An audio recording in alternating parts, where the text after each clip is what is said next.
অবহেলা। ভালোবাসার যেমন কোনো ব্যাখ্যা হয় না, অবহেলারও সেরকম তেমন একটা ব্যাখ্যা হয় না।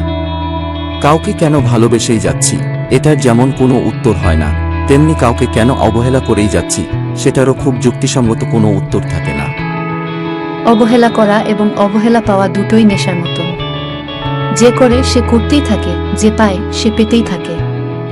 দেখবেন আমরা যে মানুষটিকে খুব করে পেতে চাই, বেশিরভাগ ক্ষেত্রে সেই মানুষটিই আমাদের সবচেয়ে বেশি অবহেলা করে। আবার যে মানুষটি আমাকেই সবচেয়ে বেশি প্রাধান্য দেয়, আমিও সকালবেলা উঠেই সবার আগে তাকে প্রত্যাখ্যানটা করি। দুনিয়ায় সবচেয়ে সফল আর খ্যাতিসম্পন্ন অধিকাংশ মানুষ জীবনের যে কোনো এক বা একাধিক পর্যায়ে যে পরিমাণ অবহেলা পান, আমরা তার সিকিভাগেরও খোঁজ জানি না। যদি জানতে পারি তাহলে হয়তো দেখব আমরা যতটা অবহেলা পাই সেটা তাদের পাওয়া অবহেলার তুলনায় সত্যিই কিছুই না।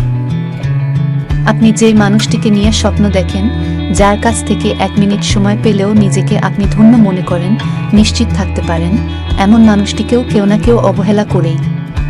যে অবহেলা করে সেও অবহেলা পায়, অবশ্য না করলেও পায়। জীবিতাবস্থায় মানুষ অবহেলা পাবেই পাবে। অবহেলাটা সহ্য করে তা থেকে কে কতটা শিখতে পারল কি পারল না, সেটা দিয়েই মানুষের ভাগ্য নির্ধারিত হয়।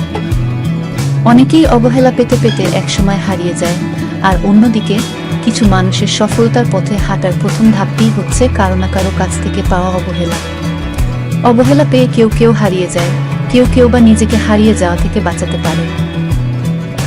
যদি আপনি একবার আপনার প্রতি প্রিয় কারুর করা অবহেলার বিপরীতে জিতে যান, তবে আপনাকে অন্তত অনুভূতির দিক থেকে জীবনেও আর কেউ কষ্ট দিতে পারবে না।